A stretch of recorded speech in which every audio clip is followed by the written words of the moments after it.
Good afternoon, everyone. This is the Neurology Grand Rounds, and it's a special one. We do this Grand Rounds in memory of one of our most beloved faculty members who we lost in 2010, Alex Spence. And we do it with an enormous amount of pleasure. I'm going to say just a couple words about Alex, although we could spend an hour talking about his accomplishments and especially his contributions to the University of Washington in neuro-oncology. Alex was born in Nebraska. He graduated, his undergraduate degree was from the University of Colorado, and he did his medical school training in Chicago at the University of Chicago. He did his neurology training subsequently in Boston at the Brigham. And then I think he had a period of neural path training at Stanford, that worked into the formula. He spent essentially his entire academic career here at the University of Washington.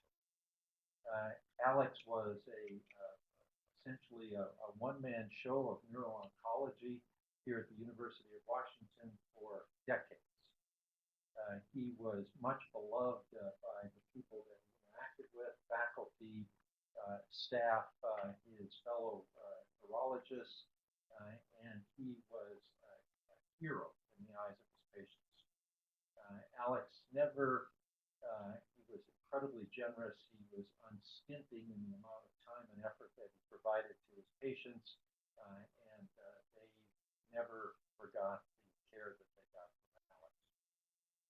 In 2010, we lost Alex, and it was almost a unanimous and instantaneous thing for us to decide that on an annual basis we would remember him with a lecture. Alex was somebody who loved basic science. He deeply appreciated the things that you had to know about the fundamentals of the nervous system in order to be a good clinician. He used to kid me sometimes about my talks about glial cells. He called it the glial cell razzle-dazzle. And today I get the last laugh because we're going to hear a talk about modern glial cell neurobiology and how darn important it is to overall brain function. We've decided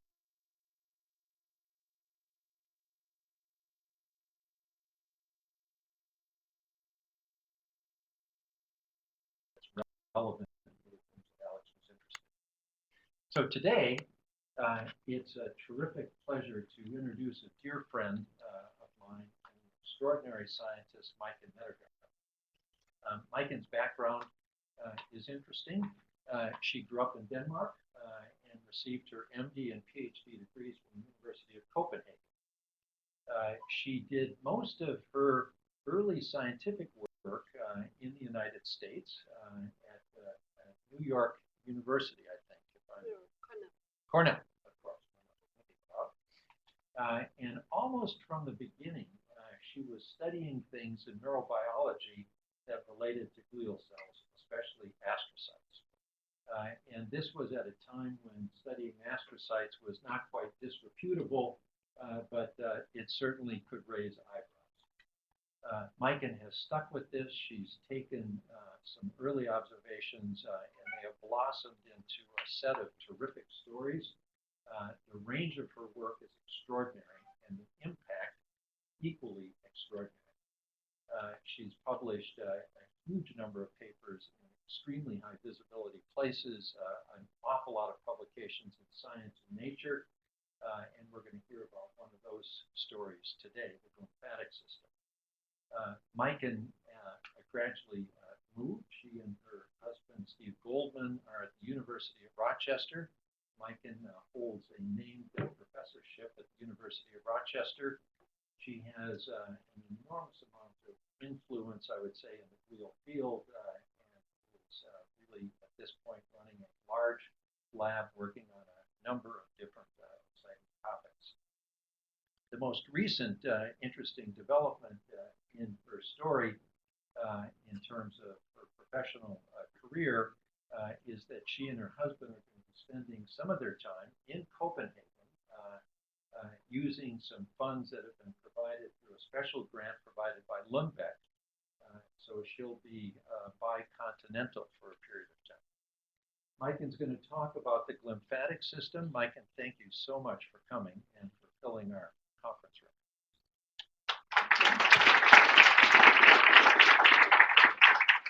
Yeah, I'm not sure I can live up to this, Bruce. So when I told my husband that I was going to give Graham round here, he know what I'm doing and it's all basic research. He basically said, good luck. But I hope I can keep you entertained. So I'll just try. So I'll just start to talk. I actually not speak that much about astrocyte, but more talk about the glymphatic system because I think it has potentially huge clinical impact. So when you look at how we really view the brain these days, and something that is really sponsored by the Brain Initiative, we look at these incredible images of the different neural projection and connectivity. And this is, I think, inspiring many of us. But one thing I want to warn a little bit about when you're looking at images like this, that is, you are very often forgetting while you're getting inspired to look at new computer model of learning and integration, you're often forgetting that this is actually not how the brain look like. The brain is an organ, similar to the kidney, to the liver, and the organ has a lot of biological function it needs to keep up with to maintain its health during the long lifespan of human especially. So the brain, of course, and this is all trivial, so it's just an introduction, but the brain has one of the highest metabolic rate in the body. It uses about 10-fold more glucose than any other tissues. Only the kidney that has a huge water transport is comparable to the brain. And if any of you have kids, you know that all biological activity come with a lot of waste. And this is especially concerning for the brain because the brain has its neuronal population that are exquisitely sensitive to toxins. So in this case here, the fish die because of ammonia. And I'll not talk about that because we don't have a problem with ammonia unless we have liver failure or we have a kid with inborn metabolic diseases. But the brain has another waste product that is protein aggregation. And we often don't think about it, but when we look at the brain is actually not just built like a house. The brain always renews itself. And if you do simple calculation based on protein turnover in brain, and there's two pools of protein, one turnover very slowly, about every 10, the half-life is about 10 days, another turnover about every 12 hours. And if you calculate, can you hear me? If you calculate it, you actually have 13 grams of protein produced and degraded on a daily basis.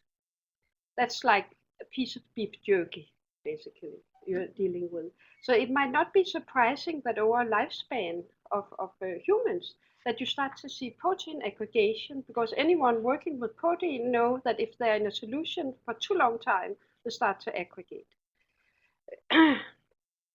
And we also know from many, many lines of work, including some really wonderful people I spoke to today, that the slow-grade inflammation that's associated with these protein aggregation give rise to almost all of the neurodegenerative diseases.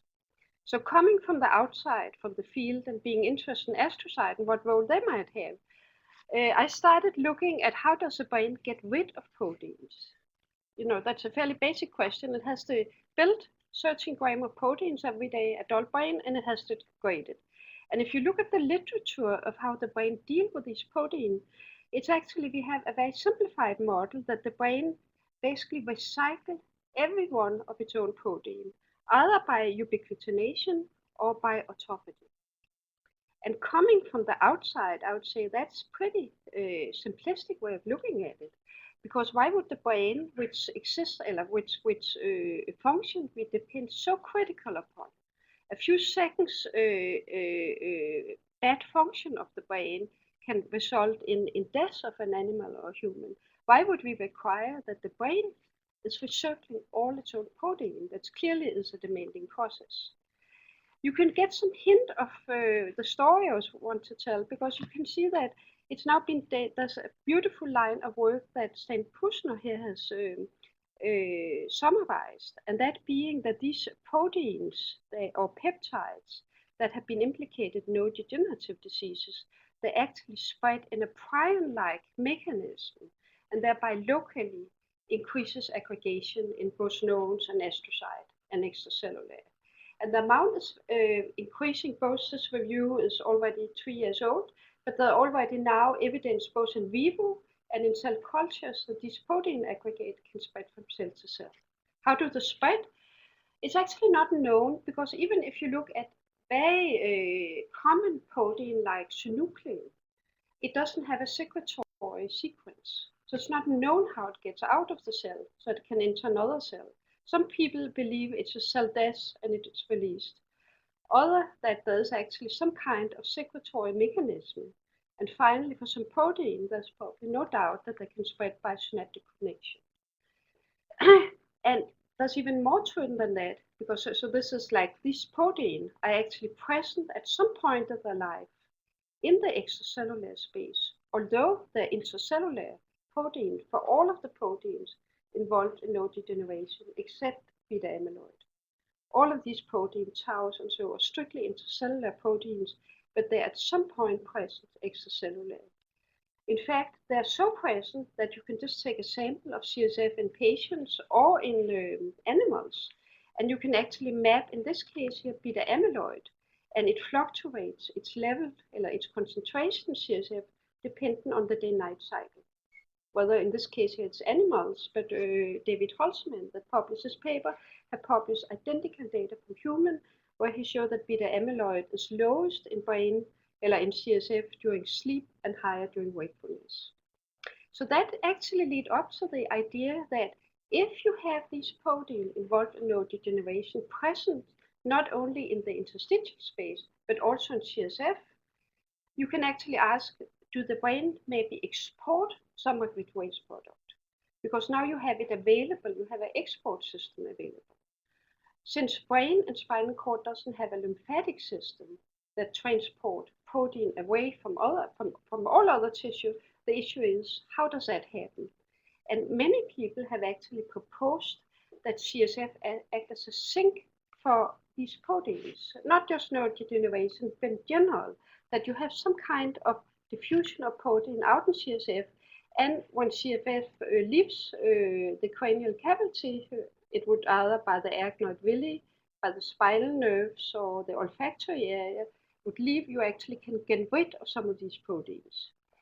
However, people that's very smart have argued that this cannot be an efficient way of removing proteins, because the brain's interstitial space is very tortuous. It's only about 10 to 20% of total brain volume, and it's penetrated by all these processes. So for protein to actually diffuse in a big, especially human brain, it would not be efficient. So for example, beta amyloid that weighs only about 3 kilodalton, it's calculated that for it to diffuse just 1 millimeter in human brain would take about 100 hours, and that cannot be an efficient way of exporting it. But in addition to diffusion, we also have the process of convective flow. And convective flow is basically like a river. And if you throw something in the river, it would be transported with the current of that river, independent of its size or its charges. It would just be transported by the fluid movement.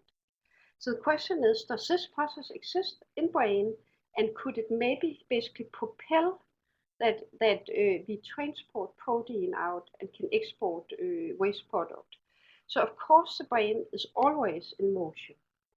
And what's interesting about this motion is that they're primarily set up by the very large arterial supply to brain. And this motion is not standing still in space. This pulsation the artery drives into brain is generated from the heart and they enter the brain as pulse waves, which potentially could drive compound or fluid along with them outside the vasculature. And here we actually meet something that's really interesting and highly unique for brain, which we always forget. And that is that the brain is probably the only organ, the brain and the spinal cord is probably the only organ where we have a highly defined perivascular space. So the entire vasculature, and this is arteries, capillaries, and veins, are surrounded by the vascular infeed of astrocyte that plaster along the vessel wall.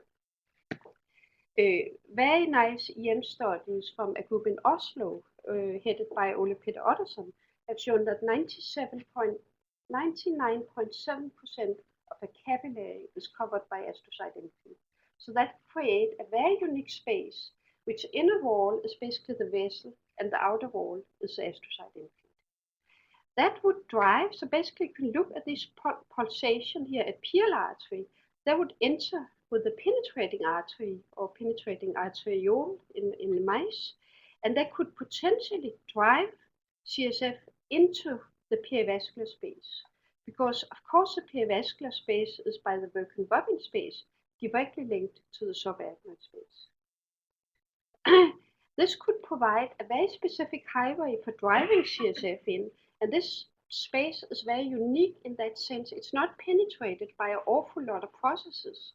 So you can look at it, or you can view it as a highway for low resistant fluid transport that's very directed and polarized going along the artery. This would not exist along a vein. So this was basically our question. Does this happen? And in order to study that, we did very simple study using 2-photon imaging.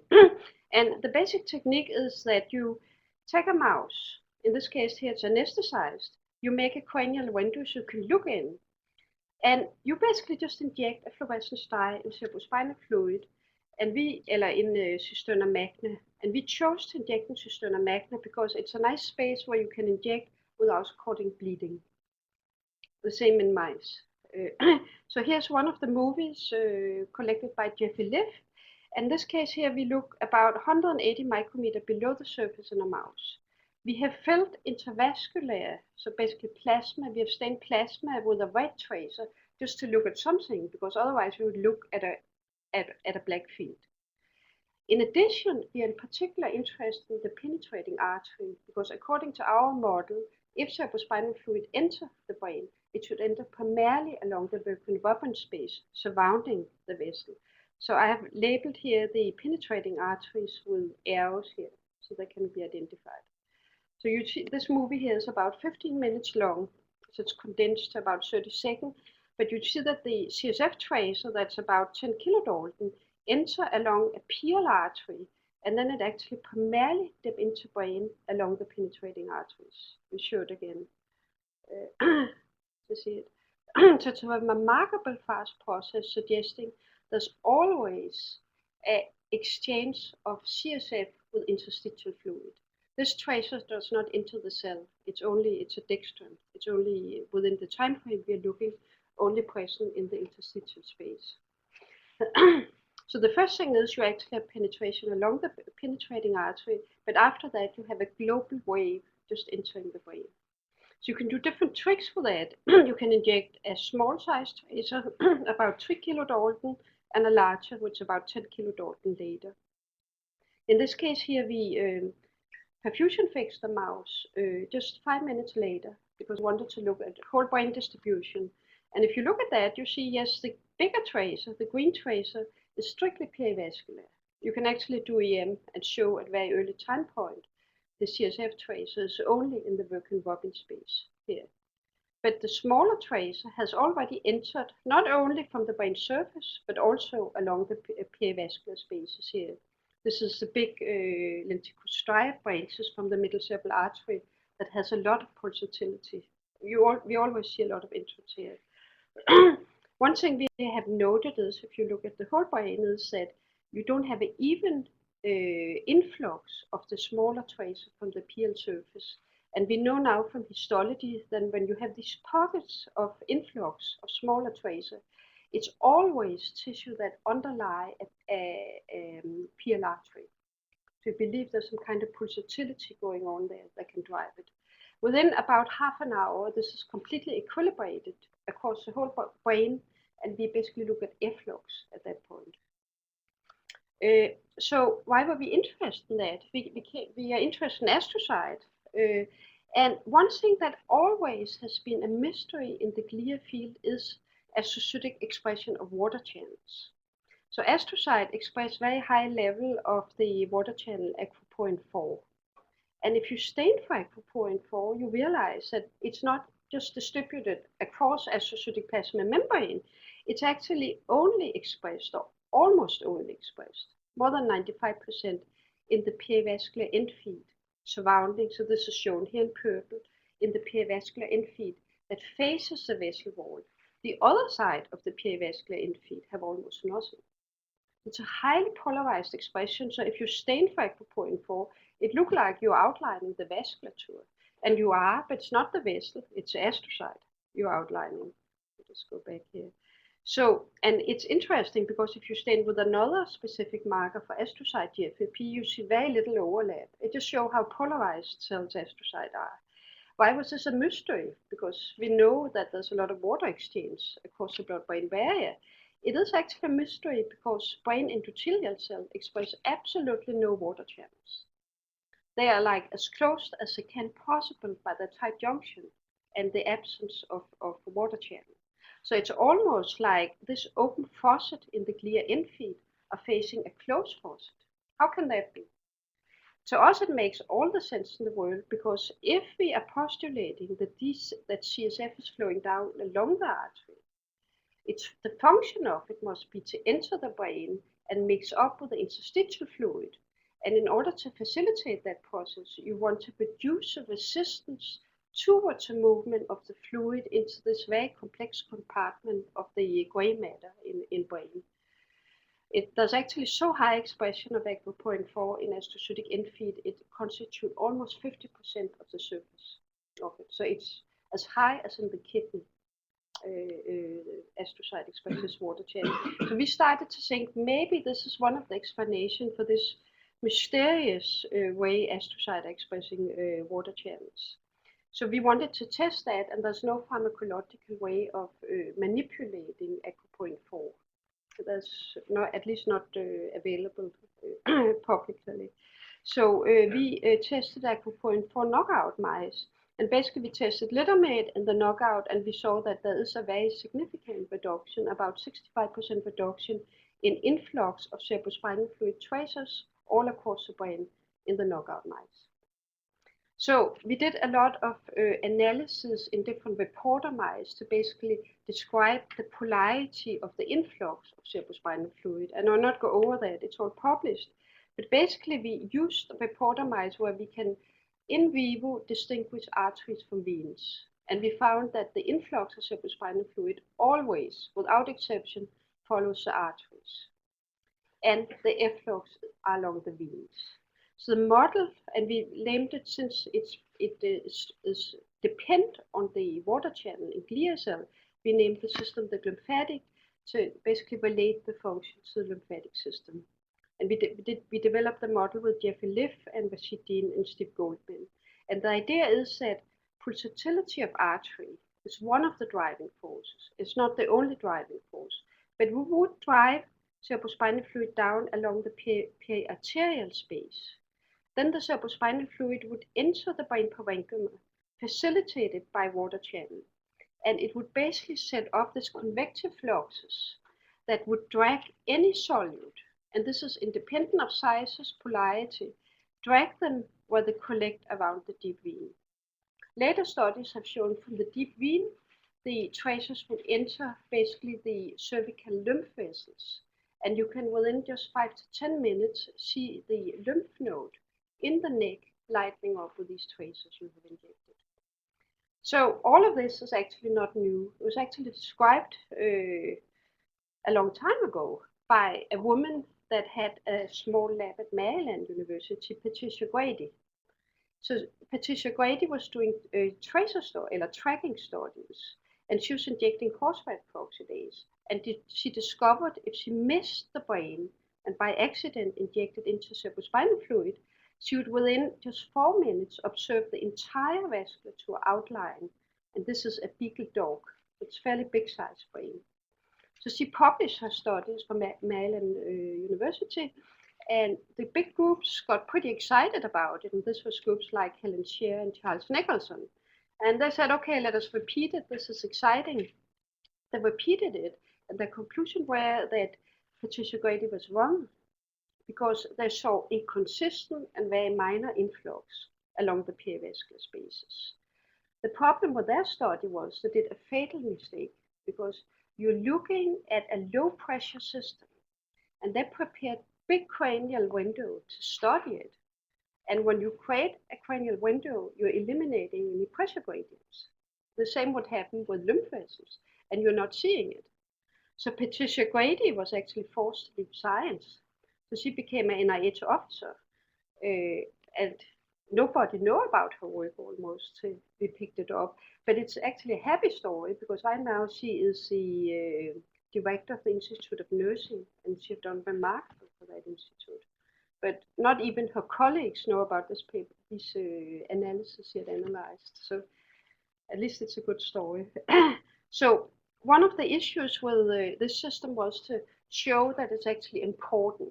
And of course, the most important is public clearance of protein that's been implicated in neurodegenerative diseases. So we just asked a very simple question whether Aquaporin-4 play a role in beta amyloid removal. And yes, it does. I'm not going to go fast into that, but we have about a 60% reduction in beta amyloid clearance in mice that lack Aquaporin-4. So one of the ideas that came out of that was that we were starting to think that maybe a premature slowdown of lymphatic clearance could contribute to neurodegenerative diseases. So we start to think about, should we think about developing a clinical diagnostic test that's clinically relevant? And for that purpose, I worked with Helene Benveniste from Stony Brook University. And she basically did the same experiment we did, but she did a couple of changes. She imaged in real time using MRI, and she injected contrast agents. So the beauty, of course, is that you can look at the entire brain. And this movie, I think, is 2 hours long, but I hope you agree that the clearance phase starts fairly quickly. Let's see here. So here she injecting cisterna magna. You can follow the contrast agent along the vessel, and it very rapidly actually leave. It's not shown here, but it very rapidly leave the brain. She depict that out. She's just clearing now. So based on looking at these huge fluid fluxes, which of course involve both water and solute, you start to think about the very high energy demand the kidney have, because all of this requires movement of ions across plasma membrane, which is a very energy requiring process. And also inspired by David Holtzman's work that showed that that beta amyloid, that its concentration in CSF depends on the time of night and sleep, we start to wonder, is the lymphatic system always active? Is it compatible with wakefulness, where the brain is occupied by sensory input and processing it, or is it something that occurs primarily when we sleep? Another thing that was very interesting was David Holtzman's work that suggested that if we sleep deprived mice that overexpress APP, he saw increased plaque formation, suggesting that sleep was important for the clearance of beta amyloid.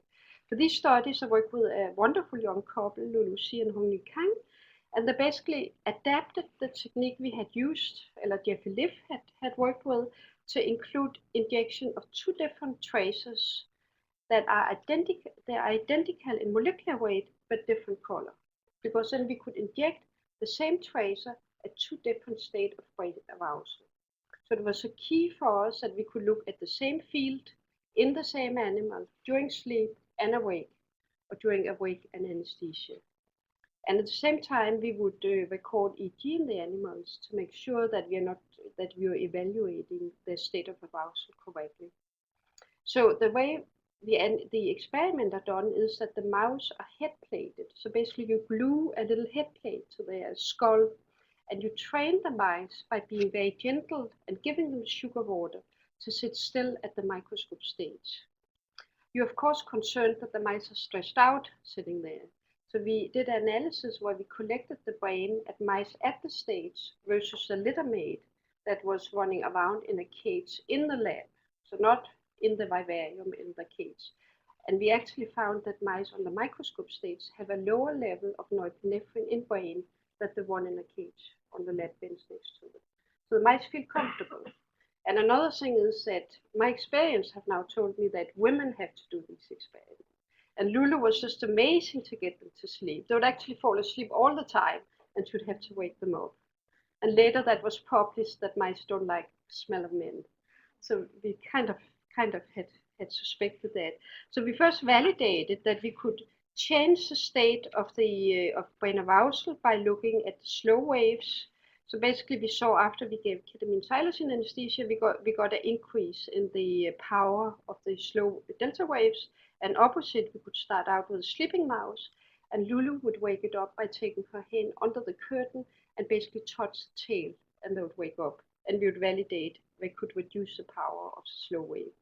So here's just one movie that's the same field. Here we have filled the vasculature with a blue tracer because we're using about 3 kilodalton tracer to study in sleep awake. And I hope you are convinced that during sleep, it's pretty much the same as I showed before. It enters along the penetrating arteries here primarily, and then it mixes completely up within the 15 minutes the movie lasts with the interstitial fluid, whereas in the wake state, it basically doesn't enter. And that can be plotted in another mouse where we have awake versus sleep, that in the awake state, the tracer primarily stay at the surface of the brain. You have a little bit of influx. In the sleep state, it goes down about 200 micrometer. This is 15 minutes. And we have primarily influx along the Wirken-Robin space here. And that can be plotted here.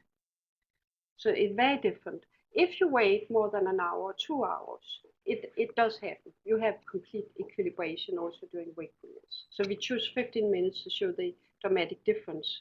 And the same can be repeated when you go to awake and sleep. So one recent study we have done was that we start to speculate, does the position of the head matter for lymphatic fluxes? Because we know that position and pressure matters tremendously for the lymphatic system. And collaboration with Helene Benveniste, we basically started using MRI, the 3 different positions. We studied prone, supine, and lateral.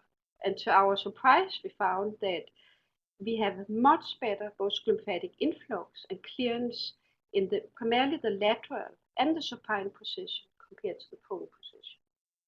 And interestingly enough, the most popular position of sleeping in for both human and rodent are the lateral position. So we are facilitating clearance by laying on the lateral and supine position, but that's not published yet. So the key question, of course, was how does sleep and wakefulness, how does it regulate lymphatic fluxes? It cannot be pulse pressure because the gap between systolic and diastolic pressure is actually larger when we are awake. So this is out of question.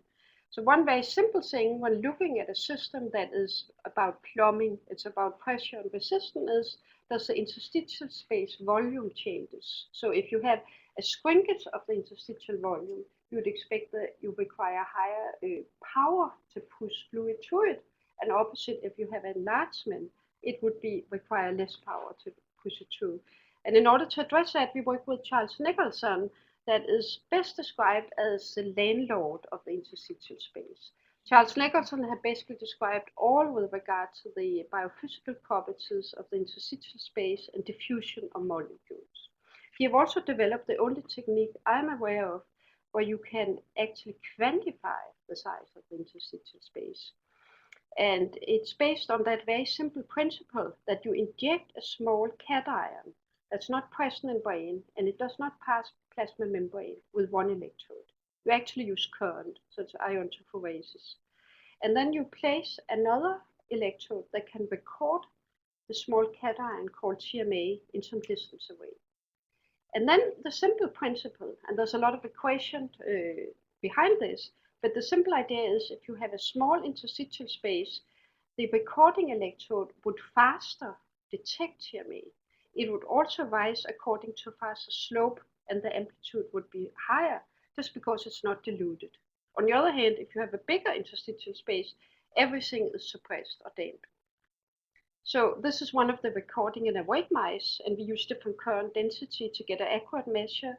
And basically the observation was, yes, there's a tremendous difference in the interstitial space volume that was not known. And the simple reason it was not known was that people have never really worked with awake mice before. That's a simple reason. So in the awake state, the interstitial space is about 13 to 15% of total volume and expands to more than 20% during sleep or anesthesia. So the next question, of course, is why do, and we don't know, we are trying to establish which of the cell type are actually expanding and contracting during sleep and awake. It's very clear that the process probably remained constant because the tortuosity did not change, only the sizes. And we have pretty good indication that it's primarily astrocyte that changes sizes, but this is not complete. So instead, I wanted to just describe what drives these volume changes. And one thing that's interesting is that the arousal neuromodulators, we all know, norepinephrine, catecholamine, dopamine, they're also very potently regulating on a local level the kidney function. They basically determine sodium, what's called handling across in the kidney. So this was really an inspiration for us because we're really looking at volume. And the way we did it was we basically used a technique developed by an investigator at Columbia University, Bruno. And he did that very simple thing that he took an awake mouse and he added a cocktail of norepinephrine receptor antagonist to the surface of the brain. And the mouse was awake. And what he observed was that when he did that, the mice remained awake. But if he put an EEG electrode down and it was surrounded by norepinephrine receptor antagonist, he actually recorded an EEG that looked like the mouse was sleeping. Just locally. The other hemisphere was different. So we said, that's neat. He can actually induce local sleep by just adding norepinephrine receptor antagonist. The other part of the story is that very nice optogenetic studies have shown that the only nuclei where you can wake mice up from second to second is stimulation of locus coeruleus that makes norepinephrine and projected to all part of brain. So we basically just repeated this experiment, and we could confirm that just adding a cocktail of norepinephrine receptor antagonists, we could increase the delta power locally in that part of the brain. Then we said, does interstitial space volume change? And yes, it did. And most importantly, we could, not completely, but at least partially, we could restore lymphatic influx in awake mice if we in cisterna magna injected the same cocktail of norepinephrine receptor antagonist. So we would basically state, based on this observation, that norepinephrine is a very important regulator, both cell size and lymphatic fluxes in brain. I'm sure there's more to it, but this is at least the beginning in the description of it. And this is just a trace of how different it was. So the conclusion from this part is that the function of the lymphatic system is in many ways similar to the lymphatic system. And it shares the transport of protein. The systemic lymphatic system actually transports about 30 grams of protein back to the general circulation in humans on a daily basis. Aquaporin 4 is important for at least lymphatic clearance of amyloid. And it's important because aquaporin 4 has never been implicated in beta amyloid production or clearance. And it's a strictly astrocyte protein brain. And there is really arousal really drives changes lymphatic clearance such that it's maximum during sleep. So what I'm most excited about in this is actually we have got a tool in the glia field to actually try to define different function of astrocyte during sleep and awake. And I'll not bore you with this, but this is a very active part of my lab where we are using these very two distinct phases to define how do astrocyte really contribute to higher information processes.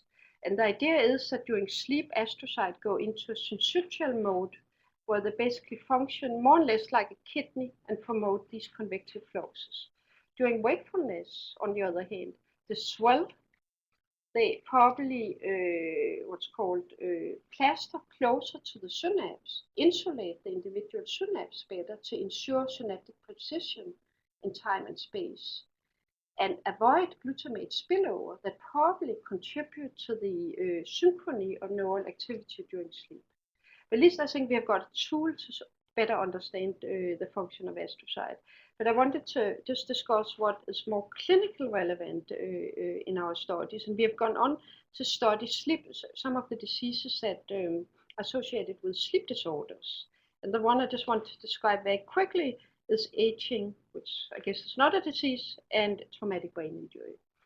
So the bad news is, especially for me, who's the oldest in the lab, is that glymphatic function dramatically reduces during aging. So this is comparable experiment showing that the tracer influx of the CSF is dramatically induced in aging, and it is somewhat size dependent. So if you look at the smaller tracers, you actually have an 85% reduction in the cerebrospinal fluid influx in older mice, and these mice are not that old, they're 18 months. So very dramatic reduction in it. So we are still working at that, and we have published some of it. Another thing we were interested in was what happens in stroke and TBI. And we didn't want to study big middle cerebral artery occlusion stroke because it's clear that, of course, fluid dynamic would be changed. So we developed a model that more tried to mimic small lacunar infarct.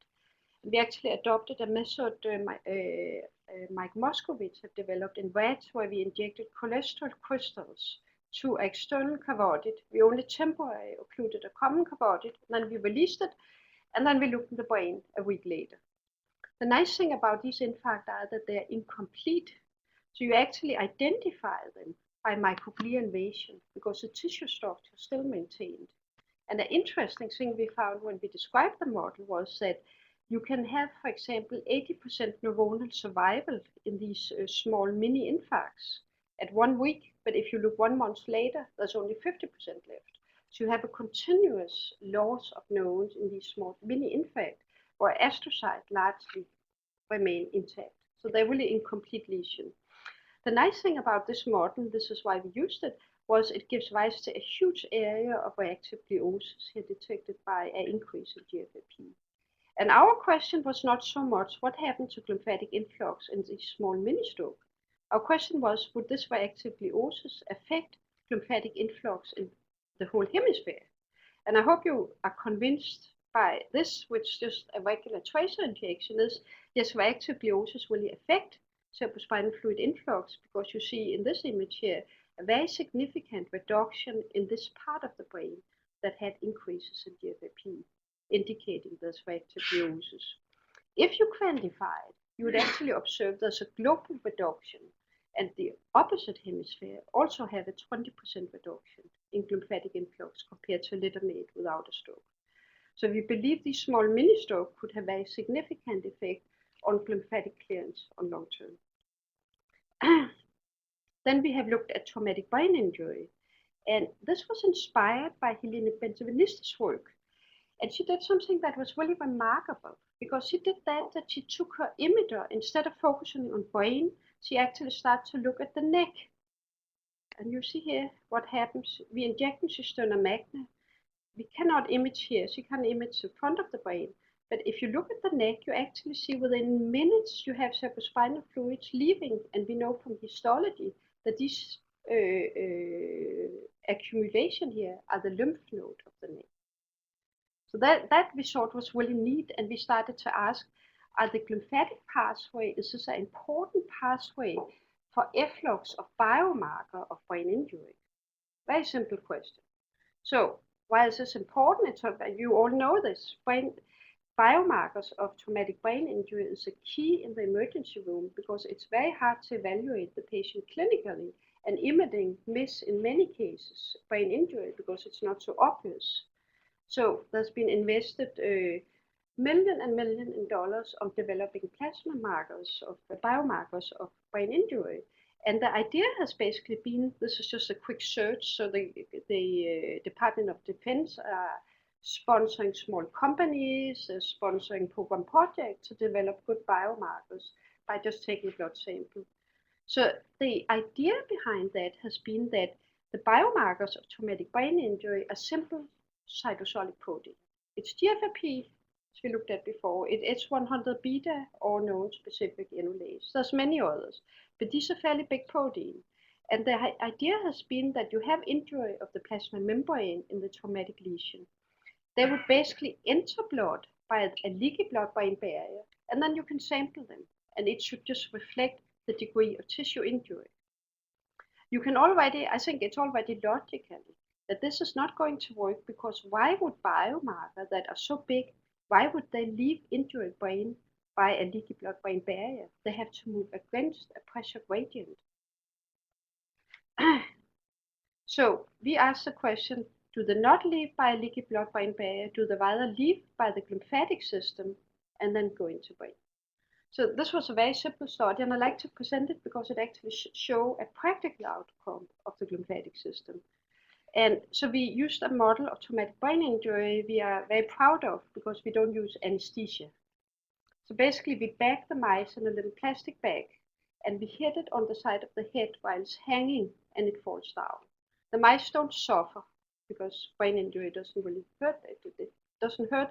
And the nice thing is you can actually clinically evaluate the mice right after injury, and you are not confounded by the anesthesia you're using.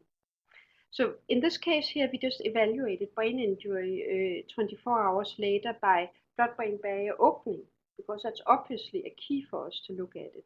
And we have here injected Evans blue in blood, and we look at the degree here that enter the brain, what's moving the other way.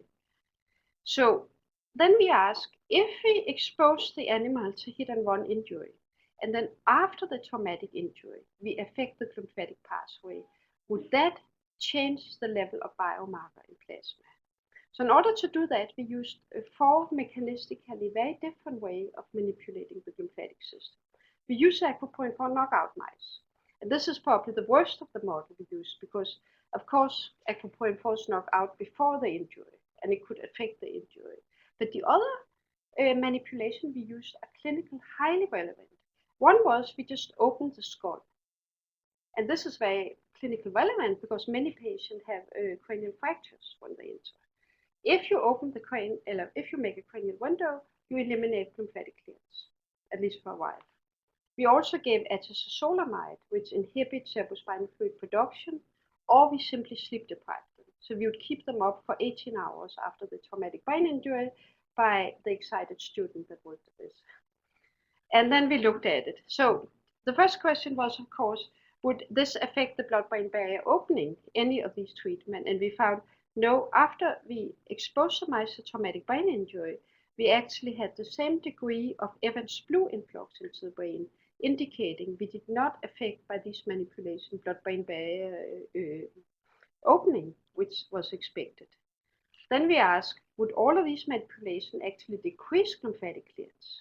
Because this was a key we wanted to study. And for that purpose, we injected little radioactive tracer, and we looked at how fast it was cleared. And yes, all of the 4 manipulations did not affect blood-brain barrier opening, but they very efficiently reduced lymphatic clearance. So the big question is, would it affect the biomarker level in plasma? And yes, it did, because if we looked at it, we had actually in all 4 manipulations that works according to very different mechanisms, we had a complete reduction of increases in this case here GFAP, so it was comparable to the control animal, not exposed to brain injury. So I believe that this study actually suggests that you can probably never develop a good what's called test of brain injury based on plasma biomarker, because you have a variable you didn't think about before, and that is the lymphatic system. And since these manipulations are very relevant in the ICU, you would, to a traumatic brain injury patient, you'd wake them up every 15 minutes to take Vizolone. You'd basically sleep deprive them. And you would have many patients where you have a cranial fracture and the biomarkers would not leave the brain. So I don't believe you can use it, but on the other hand, maybe you can use it therapeutically and say maybe that lymphatic, one of the major functions of the lymphatic system after traumatic brain injury is to clear the brain and help the brain getting rid of these debris of cells and cytosolic protein. And there actually there's been published at least 2 studies now that suggest if you allow patients to sleep after traumatic brain injury, they actually seem to recover better.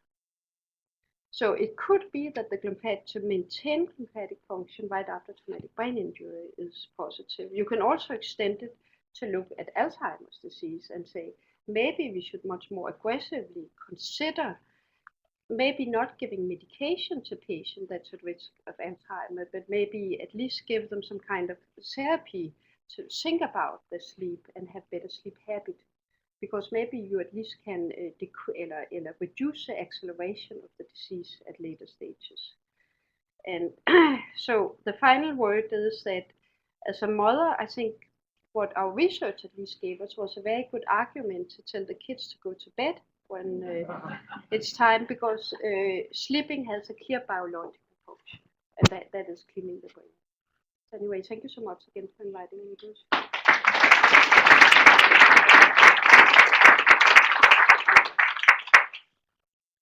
I'm sure Maiken will entertain questions. Yeah, I'm sorry, perhaps I missed it, but do you have any insight into the application of noradrenaline or epinephrine on application of that? Yes, so that is complicated because you basically turn the brain, that part of the brain becomes sleeping and it's probably not functioning appropriately. Yeah. Yeah, so when you put not agonist or antagonist? The antagonist. So while you're awake, yeah. the antagonist. Yeah. And it appears like it's sleeping. Yeah. Yeah, so the glymphatic fluxus increases. So that increases not to the full level of sleep, it's about 60%. So it's fairly dramatic, and the interstitial space volume increases to the same level as sleep. So we haven't tested how that part of the brain would function, but I would imagine it's not functioning very well, for example, in occipital cortex, if you look at visual input. I would imagine it's in sleep. All those neurons are firing in synchrony. They're probably not processing the input very well. So it leads to another question, that is, maybe the brain is not capable of, probably glymphatic fluxes are not compatible with consciousness. You probably require astrocyte being in the mode of wakefulness to have the precision of circuit information processing. Thank you for a great lecture. You really highlighted revolutionized this field. And there's so many implications for work. Although I got to tell you, the bad thing is I'm never going to be able to keep another but that aside, just for example, my question, as we know, with aging, we get more tools.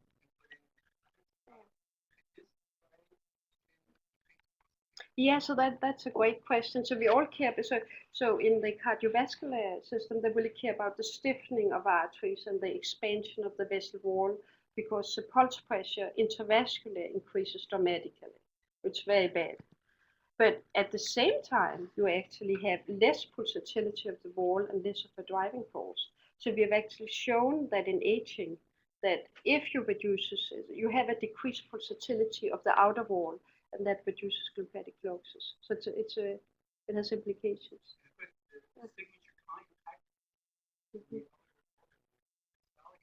Mm-hmm.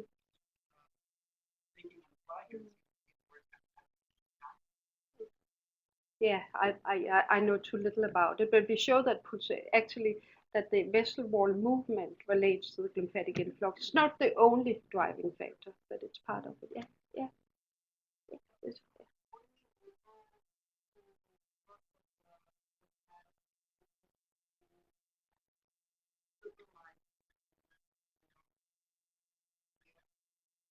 We don't, so the question was whether we could image glymphatic fluxus and glia at the same time. No. Mm-hmm. No, the chimeric. No, so that's a great question. Yeah, so we have, based on actually our collaboration with Bruce Ransom, we have been very interested in the evolutionary aspect of astrocyte. And astrocyte is probably the cell type in brain that evolutionary expand most in both size and complexity. So human astrocytes are almost 30-fold bigger than the rodent astrocyte we are studying here. So we have looked at lymphatic fluxes in these humanized chimeric mice we generate by injecting human glial progenitor cells and waiting 2 years. To our disappointment, it looked like it was reduced. I had expected it to be higher because it's human. But I think one of the key points is that although the human astrocytes integrate pretty well and they make domains, they never really polarize the expression of aquaporin-4 to the in feed. They're not getting the right clues from the vasculature to polarize it. So you basically have mice where aquaporin-4 is all over. So that was a big disappointment. But it's a great question. Yeah. You showed that these amyloid Mhm. what if you use artificial sleep with Zolpidem, for example?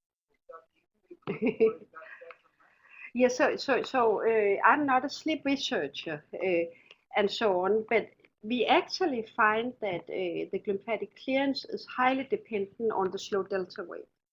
And you can correlate the clearance to that. They very much go hand in hand, so it depends on how good that medication is to that. And I don't know. Given the difficulty of giving zolpidem or other hypnotics to people with early dementia disorders or even elderly persons, with using Prazosin or some other alpha. Yeah, I know why you're asking that. Yeah, as the question is whether it's better to give alpha-1 antagonist, and it could be again. It's not my level of degree. And basically, these studies would have to be repeated in humans because there's also, as you know from here, there's differences in receptor expression and so on.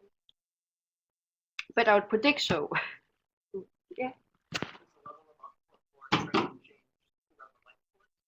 Yeah, very much so. Yeah, yeah, and it's interesting. It actually goes up, but what happens is it's not polarized around the vascular infeed.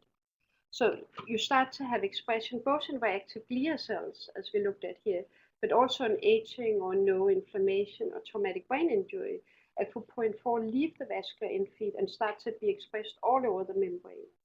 And we believe that is very, what's called, it's set up fluid fluxes that's probably not efficient for clearance. So we have actually related the degree of, we call it depolarization of aquaporin-4 from the vascular infeed to cell body directly to tracer influx. Viral gene therapy, aquaporin-4 might be No, and there's so much up front. You know, it's highly, highly, highly expressed, and it's probably not regulated at all. There's really no data suggesting aquaporin-4 is regulated. Mike, and your admirers at distant points that have been watching your lecture stream through a screen are writing questions down the computer screen. You'll have to, some are already out of sight. You have to kind of put your finger on the Yeah, so the question of whether there's differences in insomnia drug versus natural sleep, I really don't know. I know that many in the sleep field don't believe that the insomnia drug gives natural sleep. That's as much. Many here probably know much better than me. I don't. So the other question is whether there's any circadian component of it. There probably is, but it can be completely overridden by anesthesia. But I know that when Lulu and Hongli did the sleep awake studies, they always waited till late night to do the studies because they got much better lymphatic influx in the mice that was naturally awake. They did a lot of misses, but this is almost anecdotal. Right, and there's maybe one more hidden out of sight, but let me ask a question in the meantime. One of the things that's been fascinating about aquaporin-4, besides the fact that we haven't understood what it was good for, was that there's an entity, this neuromyelitis optica, where an antibody seems to form in substantial magnitude to aquaporin-4 protein.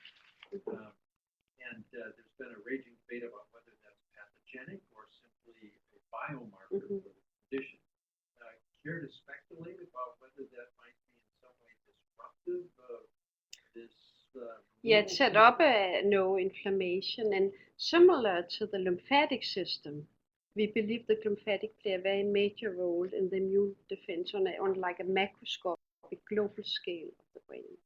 So we believe we have not been able to test it because there's really no good mouse models of neuromyological optica, but we believe that it's probably affecting lymphatic fluxus. And I think it's very interesting that it happens primarily in the optic nerve, where we believe there's huge lymphatic fluxus. So it's a great question. We would love to do it. Get you some antibodies. That purpose. So I can't remember, did David Wolfman show if you keep the Alzheimer model mice awake for long periods of time, they get worse? Yeah. He showed beautifully if you sleep deprive them, and it's not that much sleep deprivation, 3 hours. So the prediction would be that there are humans that are not that uncommon who have severe insomnia, big problem for them lifelong. The prediction would be they would be at higher risk for Alzheimer's. Yeah. So I think there's some indication. so the epidemiologists ask all these questions, and I think that's one they don't have. Well, there's some data now coming which suggests at least the relationship between insomnia and Alzheimer's risk. David Bennett's group. So I'll get you one. There's one study I really like from Finland where they had middle-aged patients rating how they would grade their sleep. So just grading was actually not a study, but they had that, and then they went back 25 years later, and the patient who scored sleep poorly had more cognitive decline. So does it balance out? And it was a lot of patients. Does it balance out in Scandinavia where the light is there all Scandinavia, night long? Scandinavia is actually the area of the brain where you drink the most coffee. So I don't know. Yeah, yeah, yeah.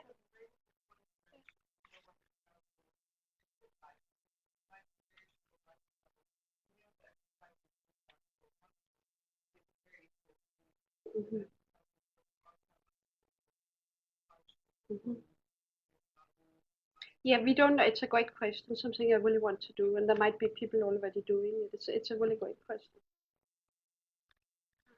Mike, and you got a question a bit ago about the stiffening of the carotid artery and arteries in general, and it got me thinking about so-called, well, we talk a lot about microvascular changes in advanced Small age, vessel disease. and we've always suspected, although it hasn't been that easy to prove, that that's associated with a kind of subtle neuropsychological response.